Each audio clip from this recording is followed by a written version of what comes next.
یا ہندوستان والے چاہیں تو کسی اور راستے پر چلیں، عربستان والے چاہیں تو کسی اور راستے پر چلیں، نہیں، ایک ہی صف میں کھڑے ہو گئے محمود و ایاز، نہ کوئی بندہ رہا نہ کوئی بندہ نواز، بندہ و صاحب و محتاج و غنی ایک ہوئے، تیری سرکار میں پہنچے تو سبھی ایک ہوئے۔ جو راستہ اللہ کی رحمت کی طرف لے جاتا ہے وہ راستہ کون سا ہے؟ فرمایا اتباع کرو اس راستے کی جو راستہ تمہیں میری طرف لے کر آتا ہے، یعنی جو راستہ پیغمبر ایک نظر کن سوئے ماں۔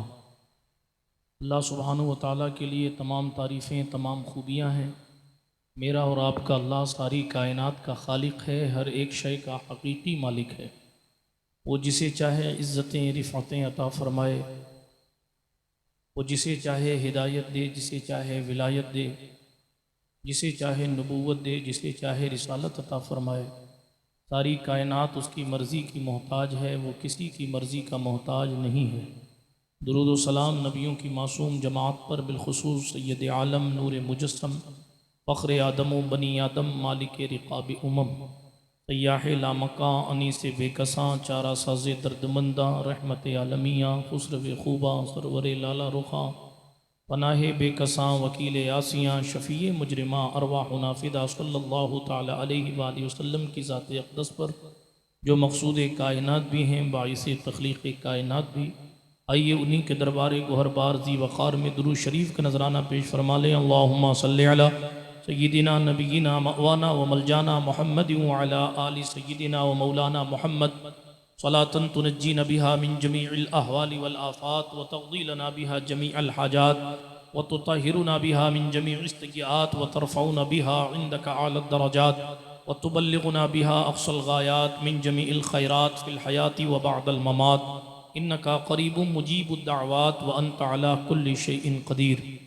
تیرا دیار ہے دار السلام یا خواجہ، تجلیاں ہیں نئی صبح و شام یا خواجہ، نہ فکر میں نہ غم جام تیرے مستوں کو، تیری نگاہ سے چلتا ہے کام یا خواجہ، تیری نگاہ سے چلتا ہے کام یا خواجہ، تیرے گدا ہیں گنہگار و متقی دونوں، برے بھلے پہ تیرا فیض عام یا خواجہ۔ اللہ جل وعلا کا احسان ہے کہ ہم اور آپ اس جشن غریب نواز میں حاضر ہیں۔ اللہ پاک ہماری آپ کی سب کی حاضری کو شرف قبولیت نصیب فرمائے۔ علماء نے اشرف ویلفیئر سوسائٹی ہر سور کے نوجوانوں کو بڑی مبارکبادی پیش کرتا ہوں کہ انہوں نے اس تاریخ ساز عظیم الشان کانفرنس کا انعقاد کیا، اور الحمدللہ ہماری آپ کی اس محفل کے مہمان خصوصی، خطیب خصوصی، اولاد مولا کائنات، خطیب انقلاب حضرت علامہ سید امین القادری صاحب قبلہ ممبر نور شریف پر رونق بار ہو چکے ہیں۔ موسم بھی سرد ہے، اس لیے کوئی لمبی چوڑی گفتگو نہیں، ایک دو باتیں آپ کی سماعت کی دہلیز پر رکھ کر مائک حضرت کی بارگاہ میں پیش کر دیا جائے گا انشاءاللہ۔ آج شب جمعہ ہے، ایک درود شریف پڑھاتا ہوں، میرے ساتھ مل کر پڑھ لیں۔ اللہم صلی علی سیدنا و مولانا محمد النبی الامی الحبیب العالی القدر العظیم الجاہ وعلا آلہ و اصحابہ وبارک وسلم۔ اللہ رب العزت جل وعلا نے قرآن مقدس میں ارشاد فرمایا وَاتَّبِعْ سَبِيلَ مَنْ أَنَابَ إِلَيَّ، اتباع کرو اس راستے کی جو راستہ تمہیں میری طرف لے کر آتا ہے۔ یعنی ہمیں اور آپ کو ایک خاص راستے کے لیے قرآن مقدس نے پابند فرمایا ہے کہ ہم ہر ایک راستے پر نہیں چل سکتے۔ ہمارا راستہ دوسروں کے راستے کی طرح ایسا نہیں ہے کہ ایک گاؤں والے چاہیں تو کہیں اور کسی اور راستے پر چلیں، دوسرے گاؤں کے لوگ چاہیں تو کسی اور راستے پر چلیں، یا ہندوستان والے چاہیں تو کسی اور راستے پر چلیں، عربستان والے چاہیں تو کسی اور راستے پر چلیں۔ اسلام نہیں، یہ خوبصورتی ہے کہ پوری دنیا میں جہاں جہاں اسلام ہے وہاں اسلام ایک راستے پر چلنے کا آرڈر جاری کر رہا ہے، وہ ایک ہی صف میں کھڑے ہو گئے محمود و ایاز، نہ کوئی بندہ رہا نہ کوئی بندہ نواز، بندہ و صاحب و محتاج و غنی ایک ہوئے، تیری سرکار میں پہنچے تو سبھی ایک ہوئے۔ اسلام کی یہ خوبصورتی ہے کہ پوری دنیا میں جہاں جہاں اسلام ہے وہاں اسلام ایک راستے پر چلنے کا آرڈر جاری کر رہا ہے۔ وہ راستہ کون سا ہے؟ فرمایا اتباع کرو اس راستے کی جو راستہ تمہیں میری طرف لے کر آتا ہے، یعنی جو راستہ اللہ رب العزت کو راضی کرنے کی طرف لے جاتا ہے، جو راستہ اللہ کی رحمت کی طرف لے جاتا ہے، جو راستہ اللہ تبارک و تعالیٰ کی رضا کی طرف لے کر جاتا ہے، اس راستے کی اتباع کرو۔ تو وہ راستہ ملے گا کہاں؟ ہم اور آپ نماز پڑھتے ہیں، سورہ فاتحہ پڑھتے ہیں، سنتے ہیں۔ جو لوگ نماز نہیں پڑھتے روزانہ وہ جمعہ تو پڑھتے ہیں، اور جمعے میں امام صاحب سورہ فاتحہ کی تلاوت کرتے ہیں اور سورہ فاتحہ میں کہتے ہیں اہدنا الصراط المستقیم، اے اللہ ہم کو سیدھے راستے پر چلا۔ پھر کون سا راستہ؟ تو قرآن خود تفسیر کرتا ہے صراط مستقیم کی، صراط الذین انعمت علیہم، ان لوگوں کا راستہ جن پر تو نے انعام فرمایا ہے، ان لوگوں کا راستہ جن پر تو نے انعام فرمایا ہے۔ پھر قرآن مقدس ایک مقام پر انعام یافتہ لوگوں کا بھی تذکرہ کرتا ہے، انعم اللہ علیہم من النبیین والصدیقین والشہداء والصالحین۔ یہ اللہ رب العزت نے انعام پانے والی جماعتوں کا ذکر فرمایا، وہ انبیاء ہیں، صدیق ہیں، شہداء ہیں، صالحین ہیں، یعنی ملا جلا کر نتیجہ یہ نکل کر آیا کہ اس راستے پر چلو جو اللہ کے نبیوں کا راستہ ہے، اس راستے پر چلو جو اللہ کے رسولوں کا راستہ ہے، اس راستے پر چلو جو صدیقین کا راستہ ہے، اس راستے پر چلو جو اللہ کی بارگاہ میں شہید ہونے والے شہداء کا راستہ ہے، اس راستے پر چلو جو نیک لوگوں کا راستہ ہے۔ برادران ملت اسلامیہ، ہمیں اور آپ کو نیک لوگوں کے راستے پر چلنے کے لیے پابند کیا گیا۔ جب بھی سرکار غوث اعظم دستگیر آقا نعمت پیران پیر روشن ضمیر کی بات ہو یا سلطان الہند معین بے کساں حضرت سرکار معین الدین حسن چشتی سنجری اجمیری حسینی غریب نواز رضی اللہ تعالی عنہ کی بات ہو یا کسی بھی ولی کی بات ہو، اس کی بات اس لیے کی جاتی ہے تاکہ اس کی سیرت کا خاکہ آپ کی سماعت کی دہلیز پر رکھا جائے۔ یہ کانفرنس اس لیے سجائی جاتی ہے تاکہ لوگوں کے دلوں میں غریب نواز کے نام کی کانفرنس ہے تو غریب نواز سرکار کی محبت لوگوں کے دلوں میں اور بڑھ جائے، اور محبت بڑھنے کے ساتھ ساتھ سلطان غریب نواز نے جو قربانیاں پیش کی ہیں ان قربانیوں سے سیکھا جائے اور اپنے لیے اپنی زندگی میں دین کی خاطر قربانیاں پیش کرنے کے جذبات پیدا کیے جائیں۔ خواجہ خواجگان نے دین کے لیے وطن چھوڑا ہے تو ہم کم سے کم دین کے لیے اپنا بستر تو چھوڑ سکتے ہیں۔ خواجہ خواجگان نے رشتہ داروں کو چھوڑ کر، قرابت داروں کو چھوڑ کر، وطن کو چھوڑ کر ایران کی زمین سے ہندوستان کی زمین تک کا سفر کیا ہے۔ کیوں سفر فرمایا ہے؟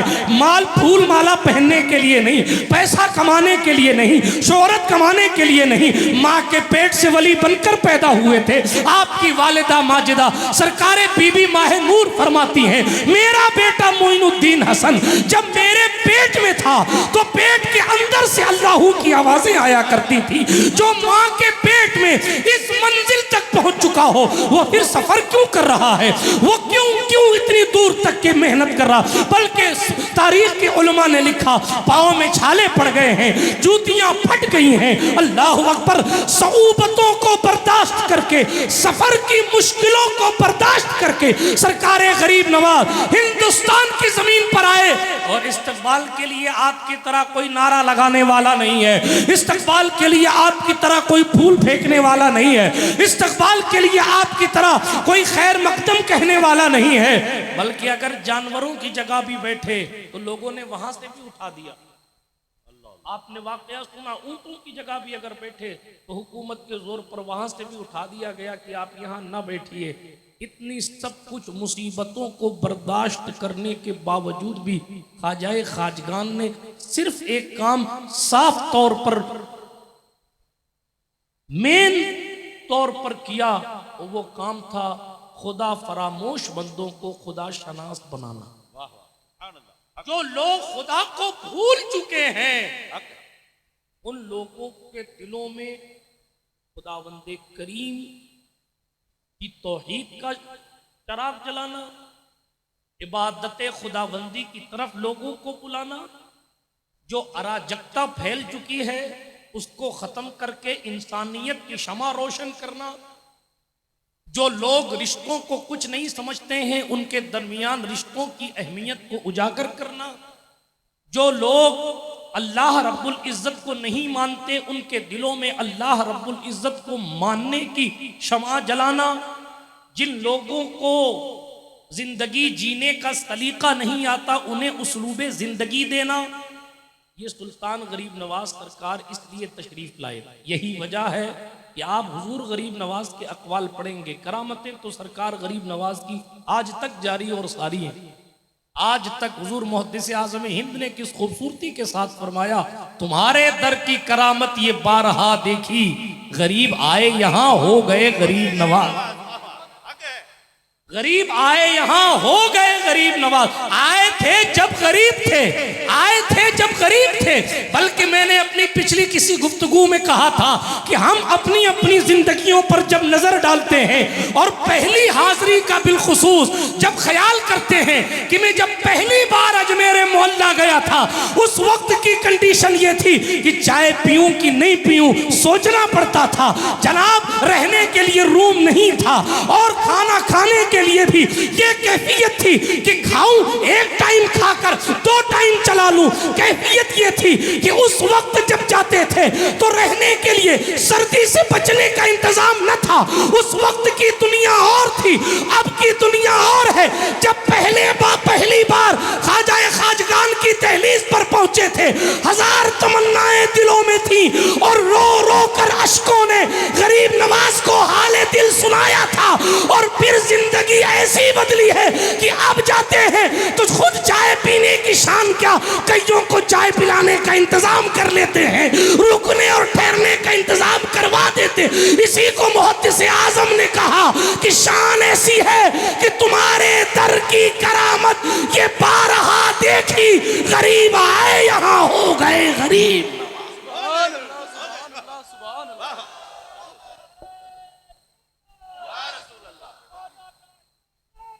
برادران ملت اسلامیہ سلطان الہند غریب نواز انسانیت سکھانے آئے تھے. اور اگر ہم غریب نواز سرکار سے ان کی زندگی سے کچھ روشنی حاصل نہ کریں تو پھر ہم نے حضور غریب نواز کی محبت کا حق ادا نہیں کیا. وہ صرف اپنے نام کے نعرے لگوانے یا اپنے یہاں پیدل بلوانے نہیں آئے تھے.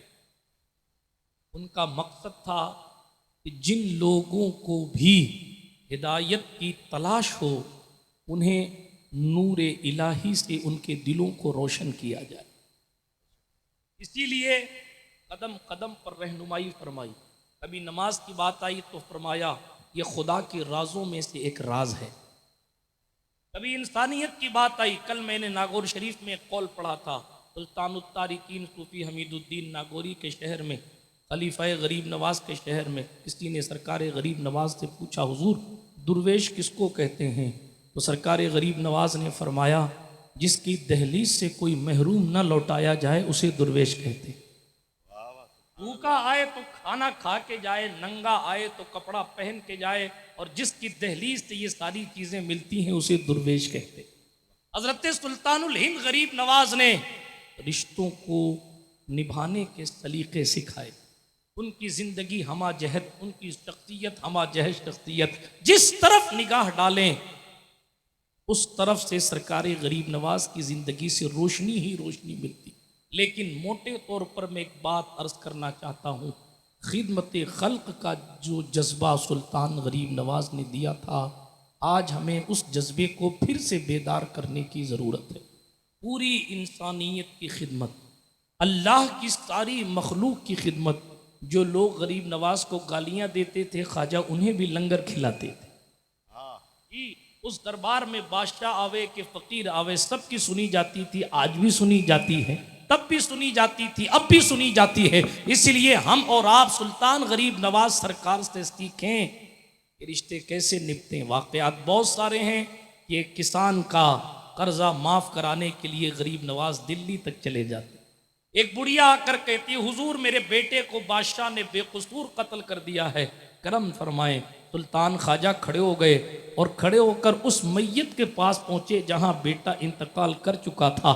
ایک بڑھیا کا دل رکھنے کے لیے غریب نواز نے اس مردے سے کہا، او اللہ کے بندے، اگر تو بے قصور قتل کیا گیا ہے تو معین الدین حسن کہتا ہے خدا کے حکم سے کھڑا ہو جا۔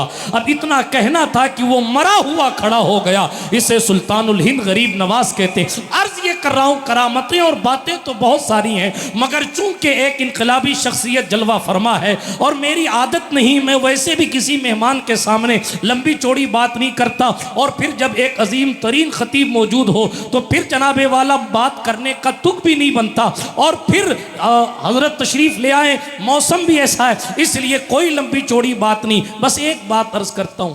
ایک شخص تھا، بہت نیک آدمی نہیں تھا، اس کا انتقال ہو گیا، تو لوگوں نے دیکھا کہ وہ جنت میں گھوم رہا ہے، وہ بھی حاجیوں کے ساتھ، بولو نا سبحان اللہ، حاجیوں کے ساتھ گھوم رہا ہے، وہ بھی جنت میں۔ اب حاجیوں کے ساتھ جنت میں گھوم رہا ہے تو لوگوں نے اس سے پوچھا کہ بھائی تیرے اعمال تو ایسے نہیں تھے، تو یہاں کیسے جنت میں گھوم رہا ہے خواب میں؟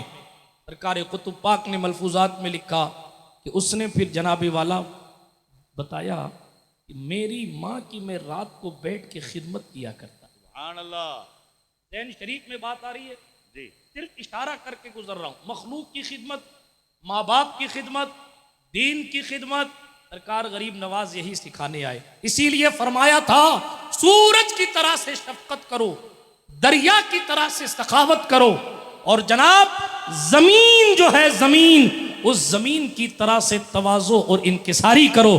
یہی وجہ ہے یہ غریب نواز کا آفاقی پیغام۔ سورج کبھی نہیں دیکھتا کہ یہ گھر امیر کا ہے کہ غریب کا ہے، یہ گھر بادشاہ کا ہے کہ فقیر کا ہے۔ سورج کبھی نہیں دیکھتا کہ جس گھر پر میری روشنی جا رہی ہے وہ گھر کس کا ہے، مسلمان کا ہے کہ ہندو کا ہے، وہ گھر امیر کا ہے کہ غریب کا ہے، بادشاہ کا ہے کہ فقیر کا۔ بس سورج اپنی شفقت سب پر برابر رکھتا۔ سلطان فرماتے ہیں سورج کی طرح شفقت، زمین کی طرح تواضع اور انکساری، دریا کی طرح سخاوت۔ کوئی بھی ندی سے جا کر پانی بھرتا ہے، کوئی بھی ندی سے جا کر پانی بھرتا ہے تو دریا کسی کا ہاتھ نہیں پکڑتا کہ نہیں صاحب تمہارا معاملہ اور ہے اور ہمارا معاملہ اور ہے، اس لیے ہم تمہیں پانی نہیں دیں گے۔ نہیں، کیا خوبصورت فکر غریب نواز نے عطا فرمائی۔ دریا کی طرح سخاوت کرو، زمین کی طرح تواضع اور انکساری بردباری پیش کرو، سورج کی طرح شفقت کرو، اللہ والے بن جاؤ گے۔ یہی وہ راستہ ہے جس راستے پر چلنے کے لیے سلطان غریب نواز نے ہمیں اور آپ کو سکھایا۔ اس جوان نے خواب میں کہا کہ میں یوں تو کوئی بہت نیک نہیں تھا، مگر میری ماں جب بستر پر لیٹتی تھی سونے کے لیے تو میں اس ماں کے پاؤں دباتا تھا، خدمت کرتا تھا، اور جب ماں کی خدمت کرتا تو میری ماں مجھے یہ دعا دیتی تھی، اے اللہ اسے جنت میں عالی شان مقام عطا فرما۔ ماں کی دعاؤں کا صدقہ ہے کہ آج میں جنت میں گھوم رہا ہوں۔ یہی سکھانے غریب نواز آئے تھے، ہمیں اور آپ کو یہی سب سیکھنا ہے۔ میں تو آپ سے ملاقات کرتا رہتا ہوں، ابھی ہم اپنے مہمان سے سیکھ لیتے ہیں جو پورے ہندوستان کیا پوری دنیا میں غریب نواز سرکار کے مشن کو عام تام کر رہے ہیں۔ اللہ پاک کہنے سننے سے زیادہ عمل کی توفیق عطا فرمائے، اور ہمارے ارسور کے تمام لوگوں کے دلوں میں دین سے اور دین کی خدمت کی محبتیں پیدا فرمائے، دین سے محبت پیدا فرمائے۔ جن جوانوں نے اس محفل کو سجانے میں، جن بزرگوں نے، بڑوں نے حصہ لیا ہے، محنتیں کی، اللہ تعالیٰ سب کی کوششوں کو شرف اجابت اور قبولیت عطا فرمائے۔ یہاں کے ائمہ مولانا عثمان صاحب اور تمام ائمہ کرام کی جو کئی سالوں کی دیرینہ محنتیں ہیں، اللہ پاک سب کی محنتوں کو شرف قبولیت نصیب فرمائے، اور ہمیں اور آپ کو بار بار مدینہ منورہ کا مسافر بنائے۔ استغفر اللہ تعالی ربی من کل ذنب و اتوب الیہ۔ ماہ مدینہ اپنی تجلی عطا کرے، یہ ڈھلتی چاندنی تو پہر دوپہر کی ہے۔ وآخر دعوانا ان الحمدللہ رب العالمین۔ میں گزارش کروں گا بلبل راجستان محترم شریف پالی صاحب سے دو چند شعر حضرت سلطان غریب نواز کی منقبت کے حوالے سے سنا دیں۔